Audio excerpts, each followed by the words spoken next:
A IPE tem por propósitos exaltar a Deus, edificar e encorajar uns aos outros, equipar para o serviço e evangelizar fazendo novos discípulos de Cristo. Igreja Presbiteriana da Encruzilhada.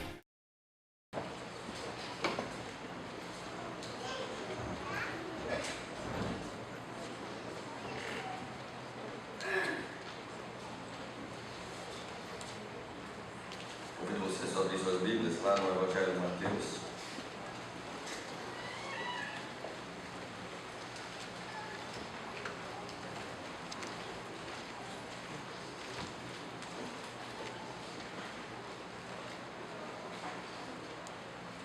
Desculpa, é no Evangelho de Lucas, tá? Lá no Evangelho de Lucas, no capítulo 15.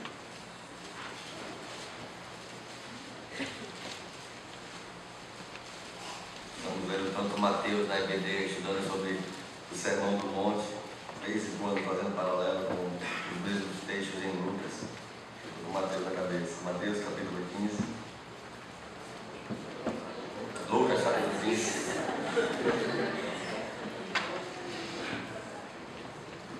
Nós vamos fazer a leitura então do texto. Se encontra a partir do verso 11. Eu sei que a história é bastante conhecida, mas apesar da história ser muito conhecida, eu peço à igreja que possa ter atenção, que nós vamos tentar ali explorar ao máximo da verdade da palavra do Senhor, naquilo que o Senhor tem preparado para nós nessa noite. A parábola fala do filho pródigo, em algumas traduções do filho perdido.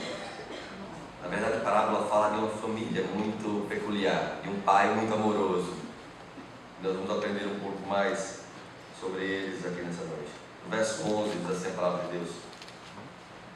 Continuou: certo homem tinha 2 filhos. O mais moço deles disse ao pai: Pai, dá-me a parte dos bens que me cabem. E ele lhe repartiu os haveres. Passado não muitos dias, o filho mais moço, ajuntando tudo que era seu, partiu para uma terra distante e lá dissipou todos os seus bens, vivendo dissolutamente. Depois de ter consumido tudo, sobreveio àquele país uma grande fome e ele começou a passar necessidade. Então ele foi e se agregou a um dos cidadãos daquela terra, e este o mandou para os seus campos a guardar porcos. Ali desejava ele fartar-se das alfarrobas que os porcos comiam, mas ninguém lhe dava nada.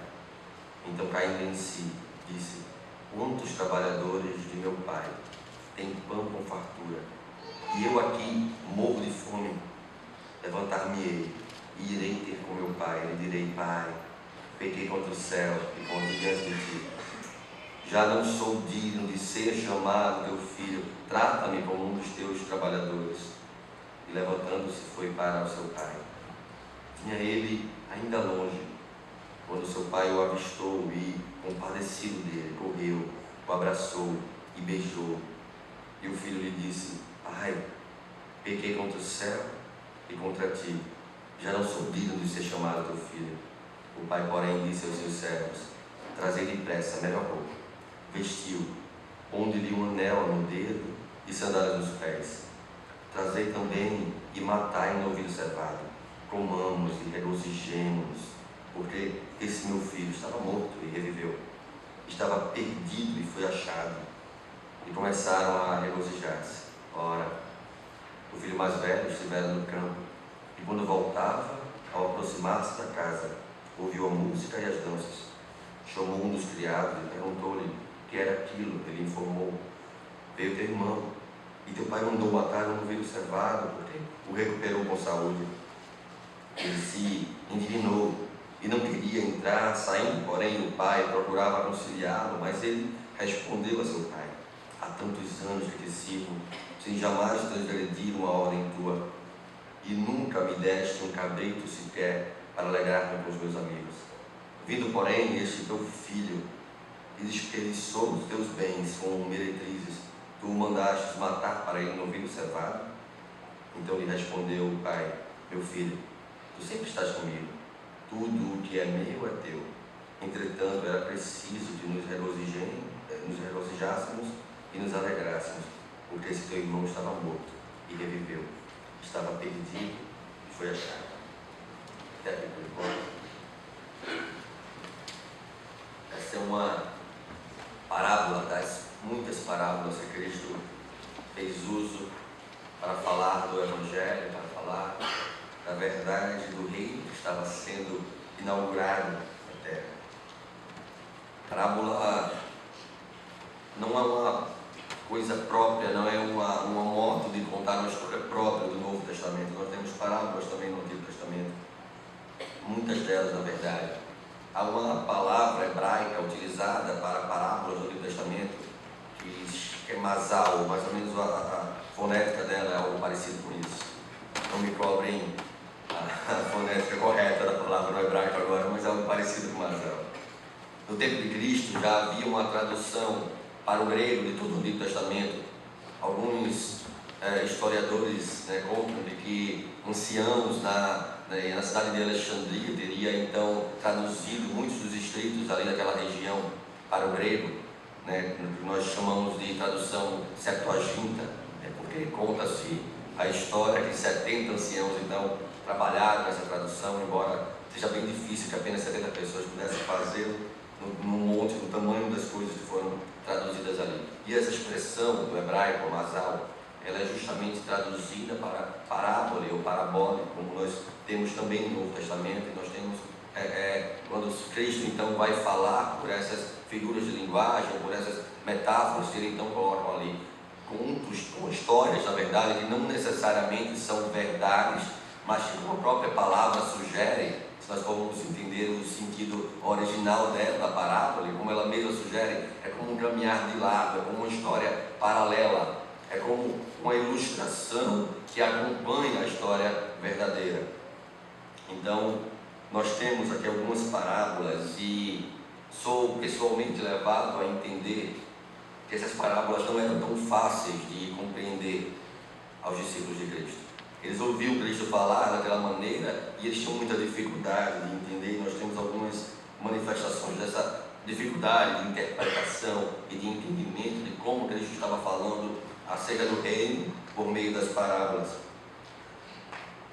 Alguns dos discípulos, eles não entendiam nem mesmo as parábolas mais simples de Cristo. Nós temos, por exemplo, em Marcos, capítulo 4, verso 2 a 9, os discípulos eles chegam até Cristo pedindo uma interpretação, quando ele fica sozinho então ali com Cristo, os 12 e outros estavam ao seu redor e fizeram perguntas acerca da parábola. E Cristo então vai dizer: olha, vocês não conseguem entender nem mesmo essa parábola do semeador, a parábola fundamental do texto, uma parábola que talvez servisse ali de alicerce para todas as outras que Cristo então viria ensinar.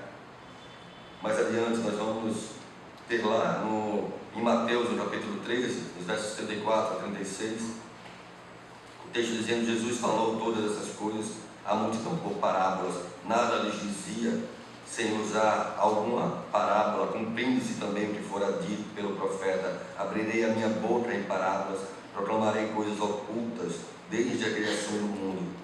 Então ele deixou a multidão, foi para casa, saiu seus discípulos, aproximando-nos deles, lhe pediram: explica-nos a parábola do joio do campo. Nós temos vários momentos, situações em que os próprios discípulos de Cristo vão chegar para ele e dizer: olha, agora nós entendemos porque tu estás falando claramente, não mais por ilustração e não mais por parábolas, mostrando que eles tinham muita dificuldade de compreender as parábolas. Então, meu desejo é que não sejamos presunçosos de dizer que nós podemos ler as parábolas e facilmente compreendê-las e facilmente entender o sentido das coisas, porque podemos cair em muitos erros. Podemos cair no erro de tentar pegar as parábolas de Cristo e fazer alegorias dos seus elementos, porque não é esse o fundamento da parábola. A parábola tem um propósito simples de responder a questionamentos simples, com ilustrações, com situações cotidianas daquele povo.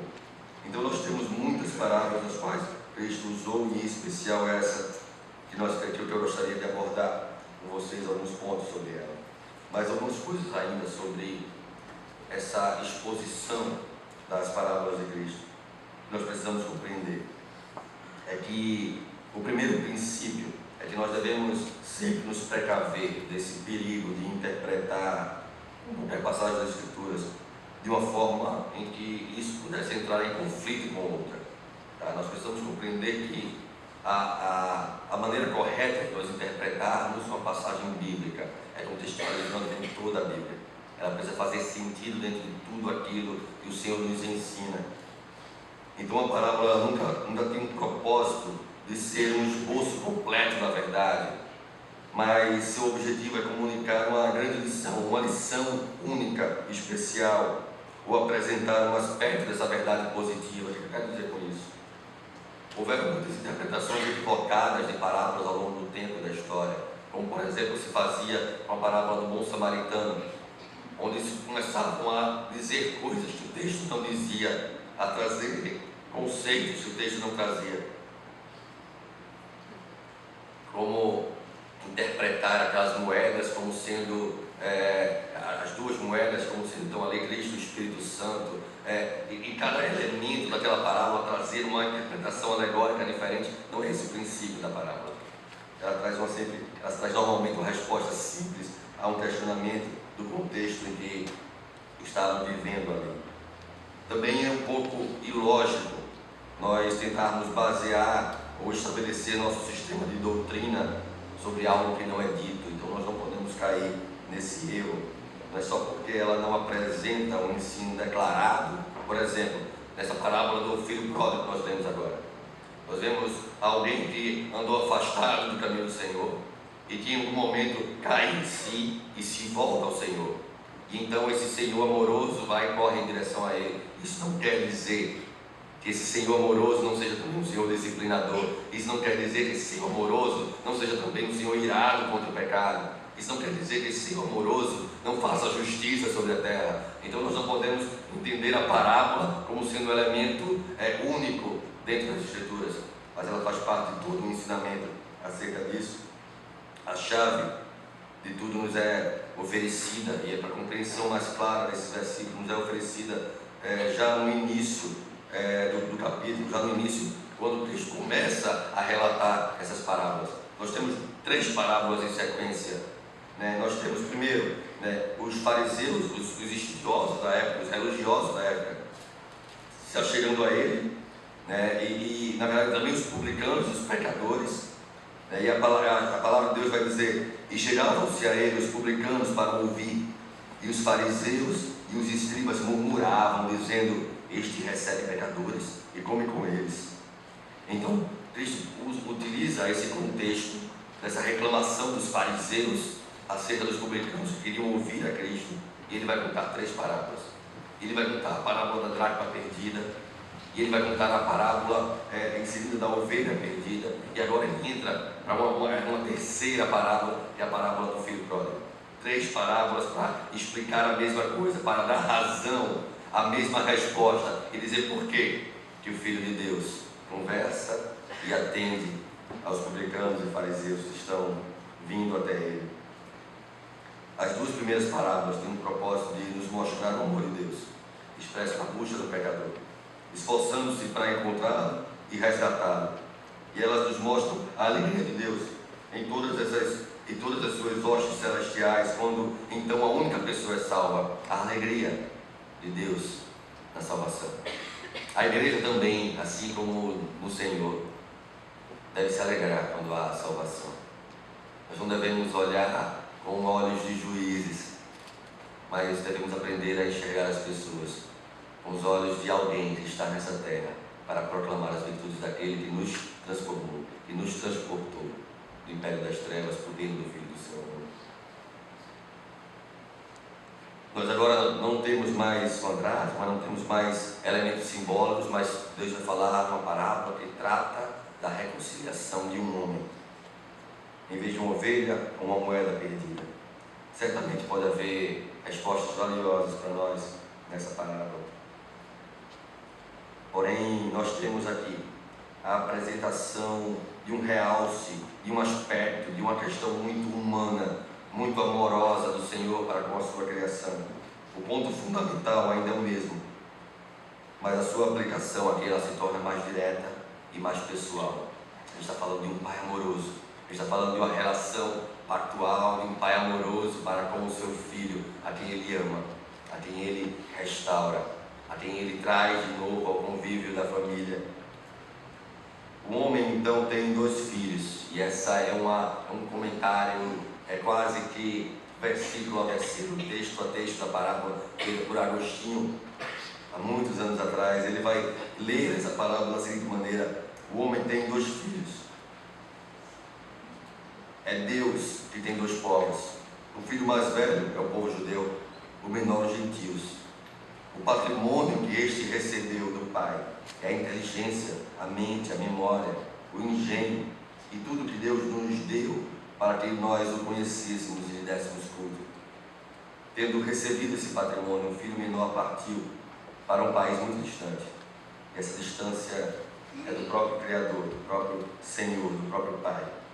Dissipou sua herança, vivendo absolutamente, consumindo toda a sua capacidade em luxúria, em ídolos, em todo tipo de desejos perversos, aos quais a verdade foi dominada por meretrizes, por orgias, por luxúria. Não é de admirar que essa vida dissoluta acabasse em fome. Não é de admirar que em nossos dias tantas pessoas que têm tido tanto conhecimento, que têm tido tantas experiências bacanas, que às vezes são tão preparadas, empreendam sua vida em dissolver tudo aquilo que o Senhor lhes tem dado, quer por graça comum, ou quer pelas bênçãos do convívio da igreja. Mas essas tais pessoas preferem dissolver, gastar tudo isso em lugares onde o Senhor não se agrada, em coisas que o Senhor não se agrada, de modo a satisfazer quase que aquele complexo adâmico que nós carregamos desde a queda, desde a vontade do homem de não sujeitar-se a Deus, mas sujeitar-se a si mesmo e de fazer a si como Deus. Nós carregamos esse complexo adâmico de não nos permitirmos, não querermos ser aquilo para o qual nós fomos criados para ser. Nós somos criados para servir ao Senhor. Nós somos criados para olhar para a glória do Senhor, para glorificá-lo e aprendendo, através da sua palavra, a adorá-lo. A igreja serve para ser o reflexo do amor de Deus, o reflexo da graça, das misericórdias de Deus a essa geração perdida e corrompida por causa do pecado. Se nós lermos a nossa confissão de fé do Westminster, no capítulo 2 e 3, fala desse pacto, dessa relação pactual de Deus para com a sua criação. E diz o ponto 2: o primeiro pacto feito com o homem era um pacto de obras. Neste pacto foi a vida prometida a Adão e nele a sua posteridade, sobre a condição de perfeita obediência pessoal. O ponto 3 diz: o homem, tendo se tornado pela sua queda, incapaz de vida por esse pacto, o Senhor dignou-se fazer um segundo pacto, geralmente chamado de o pacto da graça. Nesse aspecto, ele livremente oferece aos pecadores a vida e a salvação por Jesus Cristo, exigindo deles a fé nele para que sejam salvos, e prometendo dar a todos os que estão ordenados para a vida o seu Santo Espírito, para dispô-los e habilitá-los a crer. Deus, em sua soberana sabedoria e desejo, fez então com o homem caído, ainda lá em Gênesis 3,15, uma promessa de reconciliação de sua criação com o seu Criador. O homem recebeu do Senhor a bênção de poder governar a criação, de sujeitar a criação às suas ordens, de ser como um gerente, uma espécie de gerente de Deus sobre a terra, cuidando da criação. Então o homem pega tudo aquilo. Então não aceita a sua condição de semelhança para com Deus, mas aceita a promessa, a falsa promessa do pecado de buscar ser como Deus. Então o homem abraça essa falsa promessa. sujeitando tudo o que o seu Criador, o seu Pai, lhe tinha dado, e entregando isso para viver na consumação do pecado e da sua rebeldia. Essa é a condição do homem. Todo o patrimônio que recebeu do Pai, ele entregou dissolutamente a sua vida de transgressor nessa terra. E é isso que nós temos herdado por natureza, geração após geração, uma condição de um coração inclinado a viver não conforme aquilo para o qual nós fomos criados para viver, mas a viver segundo os valores, segundo a cultura, segundo as promessas e falsas verdades desse tempo, que comprometem a própria verdade, o alicerce, o fundamento da nossa fé, que é a verdade de Deus. Comprometem isso em novos conhecimentos, em novas culturas, em novos valores, em outros princípios, que pervertem o juízo de Deus, transformando a verdade de Deus em mentira. E então tem tragado o coração de muitas pessoas dentro de nossas igrejas. Não é de admirar, então, que essa vida dissoluta, vamos assim chamar, tenha resultado, tenha culminado na fome. Sobreveio àquela região uma grande fome.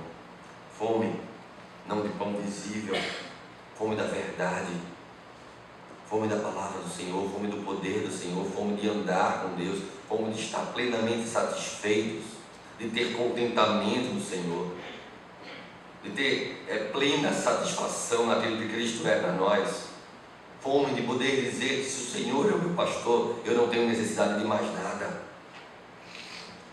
Porque o homem que vive segundo a inclinação do seu próprio coração, ele nunca está satisfeito. Ele está sempre precisando de algo para preencher um vazio que ele não consegue preencher pela força do seu braço. Nenhuma alegria deste mundo pode preencher o vazio do coração de alguém que não tem o Senhor. Nenhuma conquista desse mundo pode ser superior ao fato de um crente ter sido conquistado por Deus para a salvação. Nada nesse mundo, dizia Baxter, pode pagar o preço de perder o céu. Nada nesse mundo pode ser superior àquilo que só o Senhor tem reservado para aqueles que o amam. Por causa da fome, foi pô-lo a serviço de um dos senhores daquela região.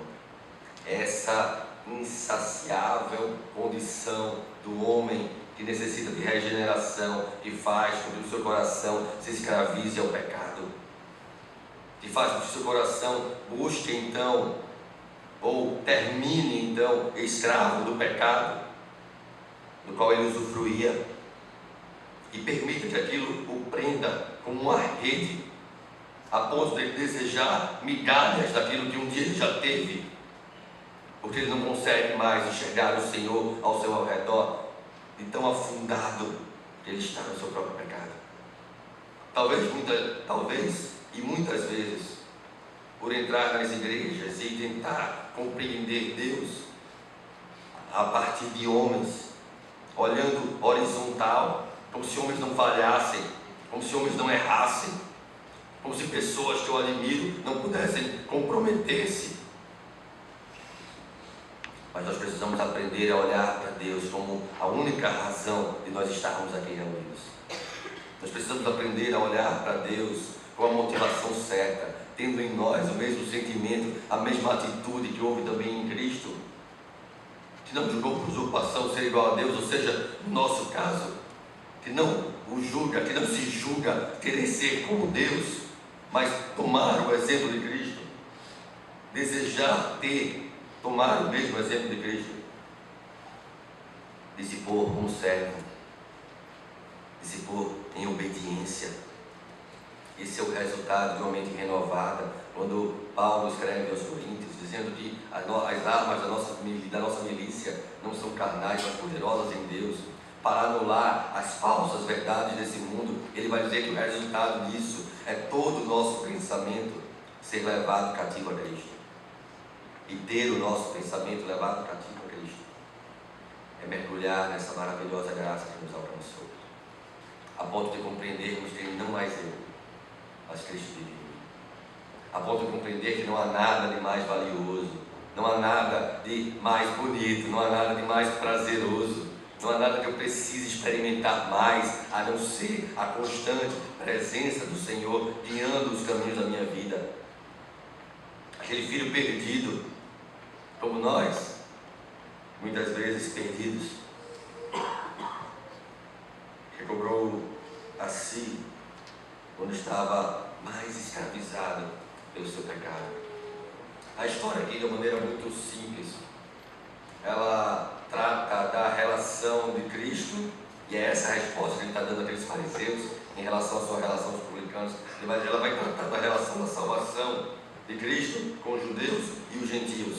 Os gentios estavam perdidos, os gentios estavam escravizados ao pecado, eles não tinham a lei, eles não andavam conforme aos princípios da lei do Senhor, mas eles foram resgatados porque assim o Pai quis.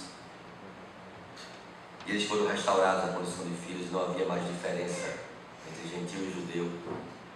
Como Paulo escreve aos Romanos, pode o judeu se vangloriar da lei de modo nenhum. Pode o gentio se vangloriar do fato de não ter lei também de modo nenhum, porque todos são indesculpáveis, todos pecaram e carecem da glória de Deus. Pode aquele que cresceu na igreja se vangloriar disso? Não. Pode aquele que foi salvo no outro minuto se vangloriar disso, porque não teve culpa, porque não conhecia? Também não. Todos indesculpáveis, todos carecem da glória do Senhor. Graças a Deus para aquele que cresceu na igreja, porque se preservou, foi preservado de muitas coisas que poderiam ter sido preservadas. Muitas vezes nós pensamos, nós queremos ouvir testemunhos fortes. Testemunho forte para a gente é de alguém que teve contato com drogas, de alguém que foi líder de facção, é alguém que isso, alguém que aquilo, porque parece que isso chama atenção. Testemunho forte é quando alguém, pela graça do Senhor, é preservado ao longo de sua vida em todas essas coisas. Testemunho forte é alguém que cresce na igreja e permanece nela. Isso é testemunho forte, porque não é fácil. É muito difícil. Vida cristã é uma jornada de peregrinação e somente a graça do Senhor nos sustenta.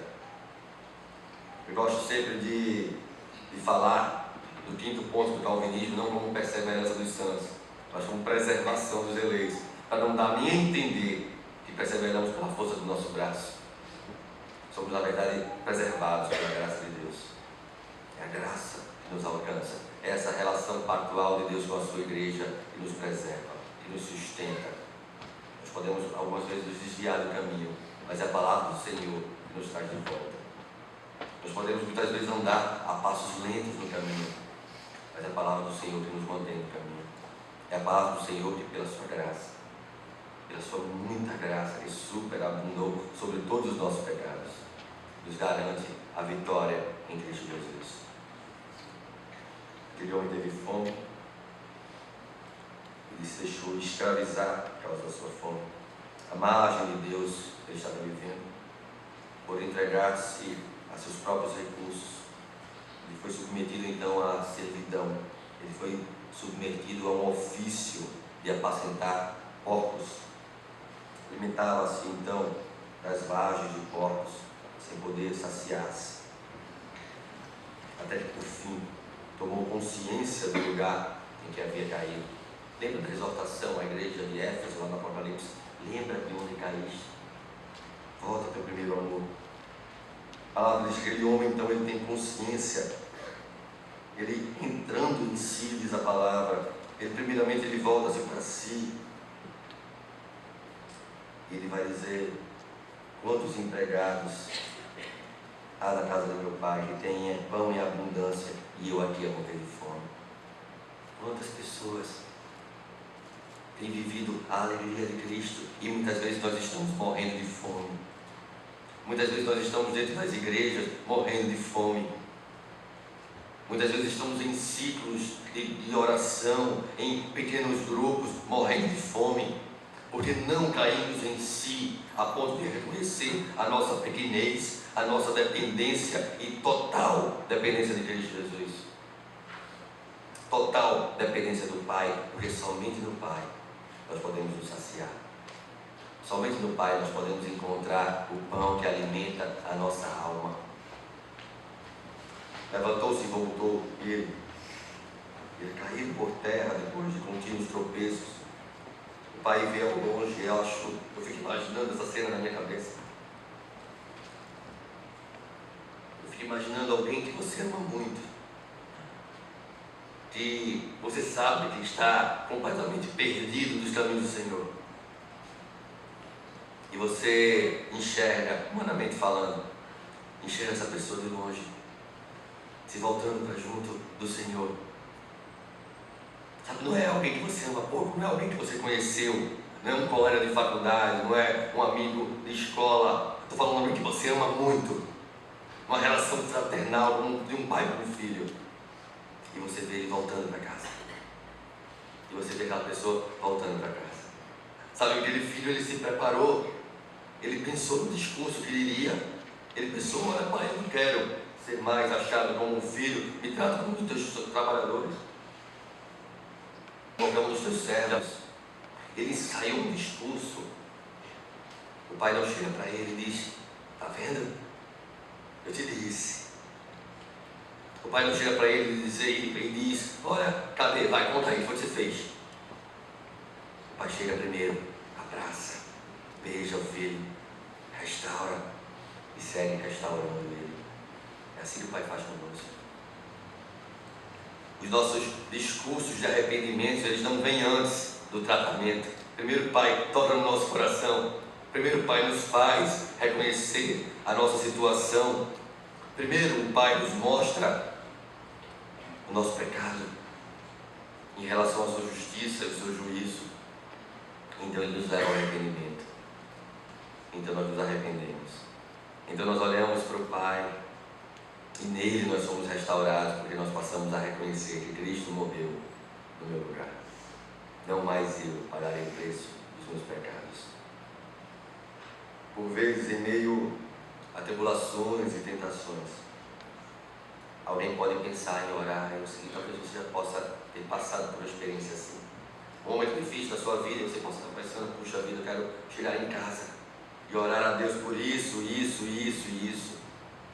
Eu quero chegar em casa, eu quero chegar no meu quarto, eu quero chegar na igreja e contar isso para Deus. E falar para Deus isso, isso e isso. Geralmente, Deus já está atendendo, porque Ele conhece o nosso coração antes mesmo da palavra nos vir à boca. Maravilhosa graça de Deus. Ele sabe tudo que nós temos precisando, todas as nossas necessidades. Antes mesmo de nós chegarmos no momento que nós pensávamos que iríamos perguntar para Deus, já tendo recobrado, entendido essa necessidade no nosso coração, o Senhor já começa a se mostrar presente. Começa a fazer a obra em nossa vida, em nossas vidas. Começa a mostrar o seu maravilhoso amor e o seu poder através da sua palavra e através daquilo que Ele tem feito conosco. Quantas vezes o Senhor nos tem levantado o rosto em momentos difíceis? Quantas vezes o Senhor nos tem mostrado caminhos em meio a situações tão difíceis?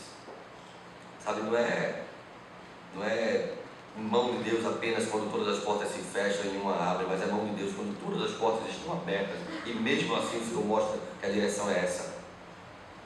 E nós precisamos compreender isso. Há alguns passos importantes que nos levam a refletir sobre um verdadeiro arrependimento. A primeira deles é que o verdadeiro arrependimento, ele nos leva a uma percepção de pecado. Nós precisamos perceber o nosso pecado. Sem consciência de pecado, nós não temos sequer consciência de graça. Se eu acho que eu peco, a graça de Deus parece uma coisa pequenininha. Tem um livro do Bernard Manning chamado O Evangelho Maltrapilho. Não sei quantos aqui já tiveram a oportunidade de ler. E o Bernard Manning, ele vai tratar justamente sobre graça ao longo de todo o livro. E ele vai dizer: talvez prostitutas, ladrões, assassinos tenham mais consciência, quando convertidos, da graça de Deus, do que crentes que viveram a vida inteira na igreja. Porque talvez esses crentes que viveram a vida inteira na igreja não tenham tamanha noção do seu pecado. Esse grupo não. O seu pecado é público. Eles têm noção do quanto eles são desprezíveis na sociedade. Então, quando o Senhor nos restaura, Ele tem noção da dimensão, da altura, da profundidade, da largura, como nós temos lá em Efésios, do amor de Deus. Nós precisamos ter percepção do pecado. A primeira parte do remédio de Cristo são os olhos abertos. Nós precisamos ter nossos olhos abertos e compreender exatamente aquilo que nós estamos sendo e que nós não deveríamos ser do Senhor. Segundo componente, ou a segunda manifestação de um arrependimento genuíno é a tristeza pelo pecado. Um crente que peca, mas não se constrange do seu pecado, talvez ele não tenha noção do seu pecado, do quanto aquilo é ofensivo para com Deus. Suporto tristeza por causa do meu pecado, diz o salmista no Salmo 38, verso 18. Ambrósio, estudioso dos pais da igreja, ele chamava essa tristeza de amargura da alma. Ele traz não, a história trata da tristeza, em vários outros teólogos eles vão trazer algumas verdades sobre essa tristeza. Primeiro que essa tristeza, e essa é uma expressão do Tozer, ele vai dizer que essa tristeza ela é espiritual e interior, é uma tristeza do coração. O pecado vai trazer tristeza no coração. O pecado vai trazer uma tristeza espiritual sincera, ou seja, não é uma tristeza por causa do medo da punição, mas é uma tristeza por causa da consciência da ofensa. Esse é o arrependimento genuíno. A tristeza espiritual de Deus é repleta de confiança também, porque a promessa do perdão, gracioso perdão, está diante dos nossos olhos. Quando nós passamos por um processo de conversão, pela poderosa mão do Espírito do Senhor, nós somos levados a uma profunda tristeza por causa dos nossos pecados, mas Cristo logo põe diante dos nossos olhos o escape, a razão da nossa vida. Ele põe a sua cruz diante dos nossos olhos para nos mostrar: está quitado. Tetelestai, como no texto do Evangelho, está quitado. Nenhuma condenação há, como Paulo escreve, para aqueles que estão em Cristo Jesus. Então nós somos levados a confessar o nosso pecado diante do Senhor. Davi, no Salmo 51, ele escreve: tem misericórdia de mim, ó Deus, por teu amor, por tua grande compaixão, apaga as minhas transgressões, lava-me de toda a minha culpa e purifica-me do meu pecado. Pois eu mesmo reconheço as minhas transgressões, o meu pecado sempre me persegue. Contra ti, só contra ti, pequei e fiz o que tu reprovas, de modo que é justa a tua sentença e tens razão em condenar-me. Sei que sou pecador desde que nasci, sim, desde que me concebeu minha mãe. Sei que desejas a verdade no íntimo e no coração me ensinas a sabedoria. Purifica-me com ensopo e ficarei puro, lava-me e mais branco do que a neve serei. Faz-me ouvir de novo júbilo de alegria, e os ossos que esmagaste exultarão. Esconde o rosto dos meus pecados e apaga todas as minhas iniquidades. Cria em mim um coração puro, ó Deus, e renova dentro de mim um espírito estável. Alguém que estava vivendo a tristeza do arrependimento, mas que podia encontrar no Senhor a restauração da sua condição. O último componente de um arrependimento genuíno é a conversão do pecado, é abandonar o pecado. Quando nós nos arrependemos de verdade, nós enterramos o nosso pecado num lugar onde nós não vamos mais escavar. Nós lançamos nosso pecado no mar, num lugar tão profundo que nós não vamos mais pescar ali. Quando nós nos arrependemos de verdade, nós não queremos esse pecado de volta e nós lutamos contra isso. Talvez a nossa carne ainda exista, talvez ela não ceda sem uma boa luta, mas nós temos que continuamente lutar contra os nossos pecados. Embora tivesse ainda somente a disposição de falar com o Pai, cogitando em seu interior, levantar-me-ei, meu Pai, direi isso e direi aquilo. O Pai de longe conhece essas cogitações. O Senhor sonda o nosso coração. O Senhor conhece antes mesmo da palavra nos vir à boca. Ele sabe de todas as nossas experiências, todas as nossas circunstâncias. A verdade dessa parábola, desse conto. A verdade é que ela proclama a possibilidade de um novo começo. Aquele contexto para o povo gentil. A parábola fala de um novo começo para o povo gentil.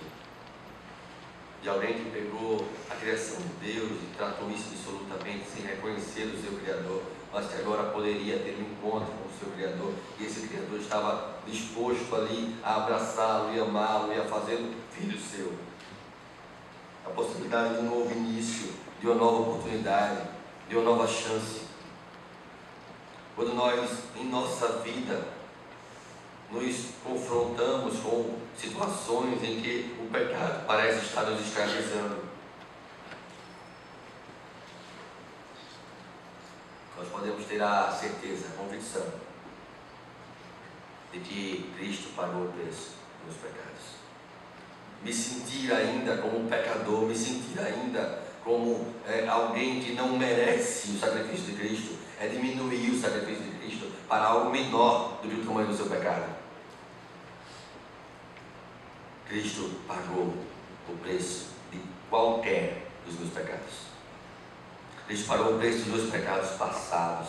Cristo pagou o preço dos pecados hoje e dos que eu ainda poderei cometer. O preço foi pago na cruz. E já não sou eu mais quem vive, mas Cristo vive em mim. E agora o Espírito do Senhor milita contra a natureza da minha carne, contra a lei da carne. E eu estou certo de que nem morte, nem vida, nem anjos, nem principados, nem coisas do presente, nem do porvir, nem do mundo, nem do porvir, nem poderes, nem alturas, nem profundidades, nem qualquer outra pessoa que possa me acusar, que possa apontar o dedo. Ninguém pode mais me separar do amor de Deus. O que irritava os fariseus e os religiosos era que o Senhor tivesse qualquer tipo de associação com os publicanos, com os pecadores. Eles sempre tinham considerado tais pessoas como irrecuperáveis. Quantas vezes nós somos assim, como esses religiosos, e olhamos para algumas pessoas e fulano não tem mais jeito, não. Ciclano, meu Deus do céu, está perdido, não volta mais nunca. Cristo não olhava assim para essas pessoas. É exatamente no mesmo ponto que Cristo então traz essa parábola. Nas diferentes atitudes do pai, do irmão mais velho, o mais velho ali se comporta como o povo judeu, que não aceitava agora então intromissão desses gentios, desses publicanos, desses pecadores. Como assim Cristo vai tratá-los como me trata? Como assim Ele vai receber o que eu recebo? Como assim Ele vai morar no mesmo céu que eu? Esse é o papel do religioso, seco, enraizado apenas na sua própria religiosidade, como se pudesse alcançar algo em Deus pela força do seu braço. Existe a possibilidade de um novo começo para o povo gentil. Existe a possibilidade de um novo começo para as nossas vidas, para a vida de pessoas que nós amamos e que não estão junto conosco aqui na igreja nessa noite. Isso não era só para o povo judeu com seus líderes, mas também para o mundo todo. A esperança é estendida pelo poder do Evangelho a todo mundo. A esperança é estendida a mim, é estendida a você, é estendida a cada um de nós que aqui está e que aqui não está. A esperança é estendida quando nós pregamos o Evangelho do Senhor, o Evangelho da reconciliação. Nós estamos estendendo essa esperança de reconciliação. É contato com o Evangelho que o mundo perdido precisa. É de ouvir a mensagem da cruz que o mundo perdido precisa, e muitas vezes que nós mesmos precisamos, para reconhecer que não conquistamos nada pela força do nosso braço. Esse ensino não era novo naquela época. Esse ensino não é novo nos nossos dias.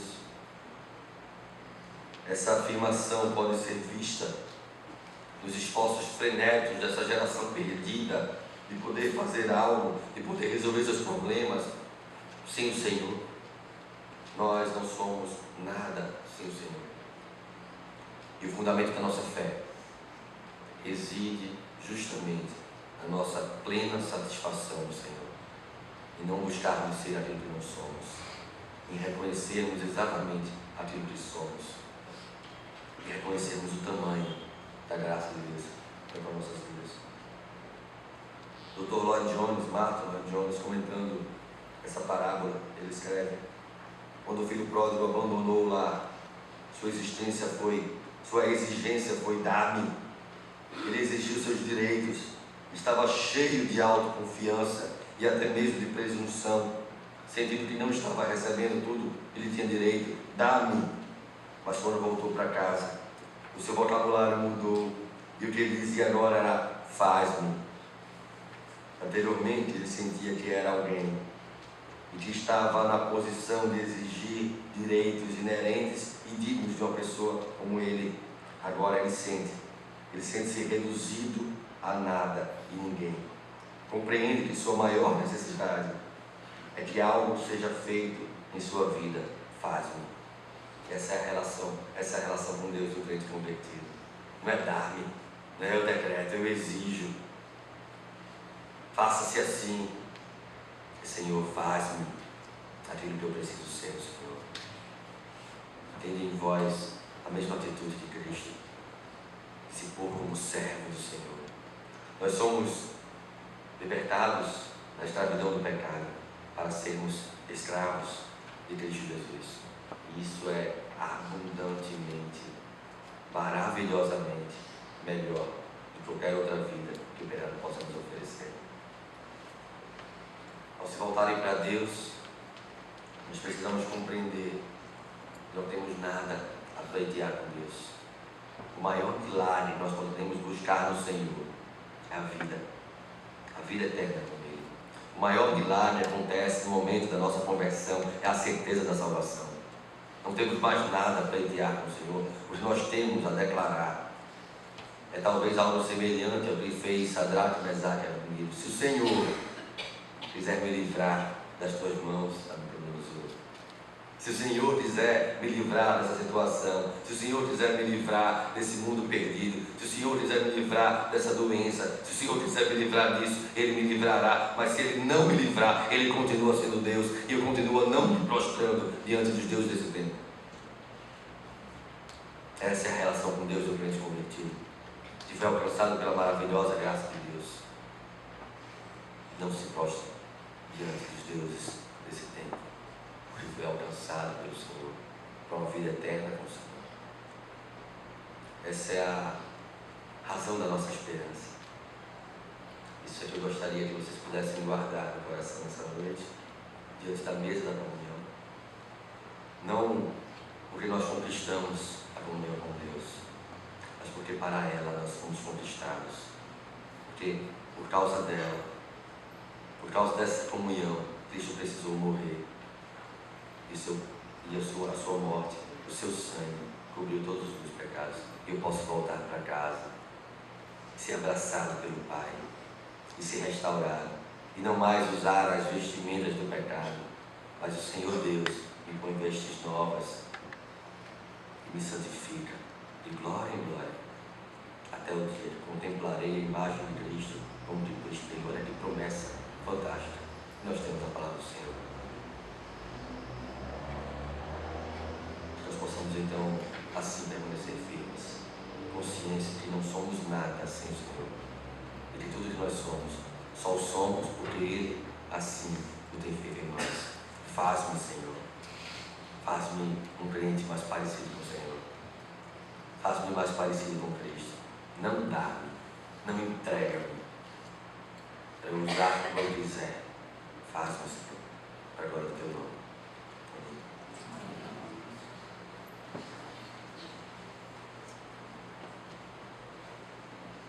Irmãos, neste Espírito, diante do que nós ouvimos, diante das profundas lições da parábola chamada Filho Pródigo, vamos estar nos preparando desta forma também para a ceia do Senhor.